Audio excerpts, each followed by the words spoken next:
குருத்தோலை அப்படின்னு சொன்னால் அது வாழ்வின் மகிழ்ச்சியான ஒரு நிலையை நமக்கு அறிவிக்கின்றது.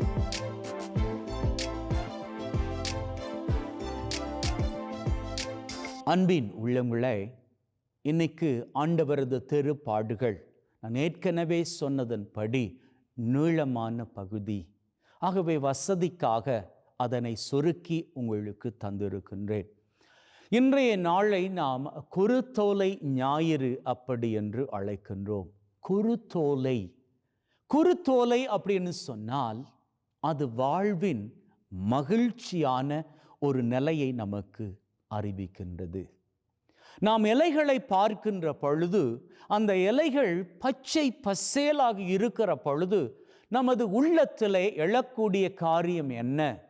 எவ்வளவு அழகாக இருக்கிறது, கண்களுக்கு குளிர்ச்சியாக இருக்கிறது, உள்ளத்திற்கு மகிழ்ச்சியாக இருக்கிறது. ஆக மொத்தத்தில் பச்சை பசேலாக இருக்கக்கூடிய நம்முடைய சுற்றுப்புற சூழலை பார்க்கின்ற பொழுது இந்த சுற்றுப்புற சூழல் நம்முடைய உள்ளத்திற்கு இதமான ஒரு உணர்வை கொடுக்கின்றது. இயேசு கிறிஸ்து நமது உள்ளத்திற்கு இதமானவர். அவர் இந்த குருத்தோலைகளை போன்றவர், பச்சை பசேல் என்று நம்முடைய உள்ளத்தில் வாழக்கூடியவர். ஆனால் அப்பேற்பட்டவர் நமக்காக இந்த உலகத்திற்குள் வந்தார். எதற்காக? சருகாகி போவதற்கு. நாம இந்த தபசு காலத்தை ஆரம்பிக்கிற வேளையில போன வருஷம் நமக்கு கொடுக்கப்பட்ட குருத்தோலைகள் அவை கருகி போன நிலையில, சருகாகி போன நிலையில அவற்றை கொண்டு வந்து அவற்றை எரித்து அதிலிருந்து வரக்கூடிய சாம்பலை எடுத்து நெற்றியிலே பூசிக்கொண்டு மனம் திரும்பி நற்செய்தியை நம்புங்கள் என்றோ அல்லது மனிதனே மண்ணாய் இருக்கின்றாய் மண்ணுக்கு திரும்புவாய் என்று சொல்லப்பட்ட நிலையில் நாம் அந்த சிலுவையை நெற்றியிலே தாங்கிக் கொண்டு இதுதான் இயேசு எங்களுக்காக பண்ணிய தியாகம் என்று எல்லார் முன்னிலையிலும் அறிக்கையிடும்படியாக நாம் சிலுவையோடு செல்லுகிறோம். இந்த சிலுவையின் அர்த்தமே இயேசு கிறிஸ்து ஆண்டவர் சருகாகி நம்மை மீட்டவர் அப்படி என்பது கிடையாது. அவர் இலையாக இருந்து பச்சை பசேல் என்று இருந்து, இன்னைக்கு 2வது வாசகத்தில் பவுல் அப்போஸ்தலன் சொல்லுவதை போன்று அவர் இருந்த நிலை மாட்சிமை மிகுந்த நிலை, பச்சை பசேல் என்கின்ற நிலை, மகிழ்வின் நிலை. அந்த நிலையை நமக்காக விட்டுவிட்டு சிலுவையில் அவர் சருகாகி, எதற்காக?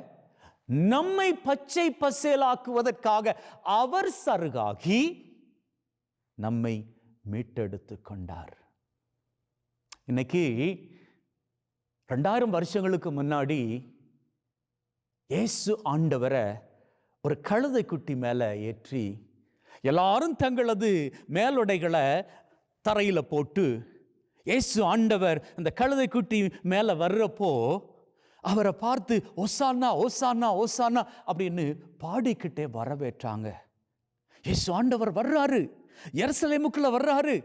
அந்த பவனியை பார்த்த பொழுது எல்லாருக்குமே ரொம்ப சந்தோஷம்.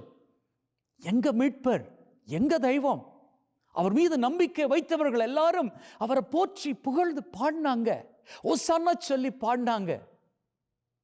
நம்ம சமயங்களில் நினச்சிக்கிறது என்ன தெரியுமா? இந்த ஓசானா சொன்ன அதே ஜனங்கள் தான் இயேசுவோ ஒழிக அப்படின்னு சொன்னாங்கன்னு. கிடையாதுங்க. இயேசுவை பார்த்து யார் ஓசானா அப்படின்னு சொன்னாங்களோ அவங்க எல்லாருமே இயேசு ஒழியும்படியாக அந்த இடத்துல பெரிய வெள்ளிக்கிழமைன்னு கத்திக்கல்ல. இயேசுவை ஏற்றுக்கிட்டவங்க மத்தியில் நின்னுக்கிட்டு இருந்த அவருடைய விரோதிகள், இந்த பரிசேயர் சதுசேயர்கள், இவர்கள் ஏற்பாடு செய்த விரோதிகள் அங்க நின்று அவர்களுடைய சத்தம் ரொம்ப அதிகமாக இருந்தபடியால இயேசு ஆண்டவரை விடுவிக்கும்படியாக சத்தம் போட்டவர்களுடைய சத்தம் வெளியில வர முடியாதபடிக்கு அடக்கப்பட்டு போனது. அதான் உண்மை. இயேசுவை பார்த்து ஓசானா சொன்னவர்கள் ஒழிக அப்படின்னு சொல்லவே இல்லை. ஆனா என்ன, பொதுவா பார்க்க போனா ஓசானா சொன்னதும் ஜனங்கள் தான், ஒழிக சொன்னதும் ஜனங்கள் தான். இயேசு ஆண்டவர் ஓசானா சொன்ன ஜனங்களுக்காக மாத்திரம் இந்த உலகத்திற்குள்ள வரல. ஒழிக அப்படின்னு சொன்ன ஜனங்களுக்காகவும் தான் இந்த உலகத்திற்குள்ள வந்தார்.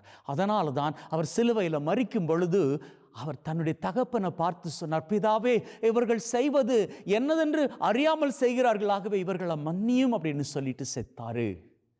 அன்பின் உள்ளங்களே, நல்லா யோசிச்சு பாருங்க. இயேசு ஆண்டவர் அந்த இடத்துல கொடுத்த மன்னிப்பு இருக்கு இல்லையா, அந்த மன்னிப்புக்கு பின்னாடி நம்ம ஆழமாக தேடி பார்த்தால் அங்கே ஒரு தண்டனை இருக்குது. உங்களுக்கு தெரியுமா, ஒருத்தனுக்கு கொடுக்கக்கூடிய மிக மிக பெரிய தண்டனை மன்னிப்பு அப்படின்னு சொல்லுவாங்க. இயேசு ஆண்டவர் எல்லாரையும் மன்னித்தார் அப்படின்னு சொன்னா எல்லார் மீதும் அவருடைய தண்டனை இருக்குது. அதற்காக டோன்ட் கெட் மீ ராங், இதை தப்பா யாரும் எடுத்துக்காதீங்க. நாம பெற்றுக்கொள்ள வேண்டிய தண்டனை அத்தனையும் அவர் தன் மேல சுமந்துக்கிட்டு அவர் மரிக்கிற வேளையில எல்லாரையும் மன்னிச்சுட்டு போனாரு. நாம அத்தனை பேரும் கூனி குறுகி நிற்கும்படியாக நாம செய்த பாவ காரியங்களுக்காக அவரை we have unjustly punished him. நாம் அவரை அநீதமான முறையில் தண்டிச்சிட்டோம். அப்படி என்கின்ற குற்ற உணர்வு இருக்குதே, அந்த குற்ற உணர்வு தான் நமக்குள்ள வரக்கூடிய அந்த தண்டனை என்கின்ற மனநிலையாகும்.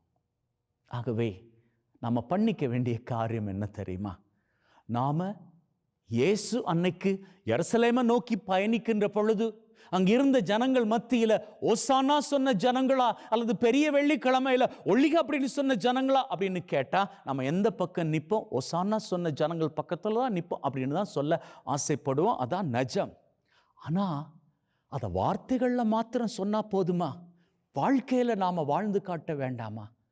இயேசு ஆண்டவரை பார்த்து ஒழிக அப்படின்னு சொல்லிக்க மாட்டோம். ஆனா நம்ம சுத்தி இருக்கிறாங்களே நம்ம சொந்த ஜனங்கள், இந்த சொந்த ஜனங்கள் நமக்கு ஏதாவது தப்பு பண்ணுறப்போ அவங்க நல்லா வாழட்டும் ஒசானா அப்படின்னு அவங்கள பார்த்து சொல்லிப்போமா, அல்லது ஒளிஞ்சு போகட்டும் அப்படின்னு எண்ணிப்போமா? ஒளிஞ்சு போகட்டும் அப்படின்னு எண்ணிப்போமாக இருந்தால் நம்ம பார்த்து இயேசு ஆண்டவர் மீண்டும் மீண்டுமாக சொல்லுகிறார், தந்தையே, இந்த பையன், இந்த பொண்ணு, இந்த குடும்பம் செய்வது இன்னதென்று அறியாம செய்கிறாங்க, இவங்களை மன்னிங்க. மன்னிக்கிறாரு. நம்ம தப்பு பண்ணாலும் நம்ம மன்னிக்கிறாரு. நம்ம மற்றவனை மன்னிக்காது போனாலும் அவர் நம்ம மன்னிக்கிறாரு. ஏன்னா நம்ம பாவங்கள் எல்லாம் அவர் தன் மேலே எடுத்துக்கிட்டாரு. ஆனால் என்ன, அந்த மன்னிப்பு நம்மை நாமே கேட்டு பார்க்க வேண்டிய ஒன்று. அது உண்மையாகவே மன்னிப்பா, அது நமக்கு கிடைக்கின்ற தண்டனையா அப்படின்னு. ஏன்னா அந்த குற்ற உணர்வு இருக்கு இல்லையா, நம்ம பண்ண இந்த தப்புக்கு இயேசு ஆண்டவர் சிலுவையில் அவர் ஒரு அப்பாவி, பாவமே செய்யாதவர், அவர் நமக்காக மரிக்கணுமா? அப்படி என்கின்ற நிலையை நமக்குள்ள கேள்வியாக எழுப்பிவிடும். எனவே அன்பின் உள்ளங்களே, இந்த இடத்துல நீங்க உள்ளத்தில் பதித்து கொள்ள வேண்டிய ஒரு காரியம் என்ன தெரியுமா? இதுவரை வாழ்ந்த வாழ்க்கை அது எப்படி வேணாலும் இருக்கட்டும், அது முடிந்து போன கதை. நீங்க 20 வயதோ 70 வயதோ எந்த வயதில் உள்ளவராக இருந்தாலும் காரியமில்லை. இதுவரை வாழ்ந்த வாழ்க்கைக்கு ஒரு முடிவை கொண்டு வாருங்கள், முற்றுப்புள்ளி வையுங்கள். இதுவரை நீங்க வாழ்ந்த வாழ்க்கையில் தப்புக்கள் பண்ணி இருந்தால் திஸ் இஸ் த டைம், இதுவே சிறந்த நாள், இன்றே மீட்பின் காலம். உடனடியாக அவற்றை எல்லாம் விட்டு விட்டு ஓடி சென்று ஒரு நல்லதொரு பாவ சங்கீர்த்தனம் எடுத்து கொள்ளுங்கள். இன்றிலிருந்து புனித வாரம் ஆரம்பிக்கின்றது. புனித வாரம் உங்களை புனிதப்படுத்தணும். நீங்க அதற்கு தயாராகணும். நீங்க தயாராக இருந்தால்தான் அவருடைய மீட்பு உங்க மேல நிறைவாக வந்து தங்கும். அவர் உங்களுக்காக தன்னையே கையளித்ததற்கு ஒரு அர்த்தம் கிடைக்கும். ஓடி சென்று உங்களது பாவ காரியங்களை ஒப்பு கொடுங்கள். நல்லதொரு பாவ சங்கீர்த்தனம் செய்து கொள்ளுங்கள். இதுவரை யாரெல்லாம் மன்னிக்க முடியலையோ அவங்களெல்லாம் மன்னிச்சுக்கோங்க. நல்லா யோசிங்க.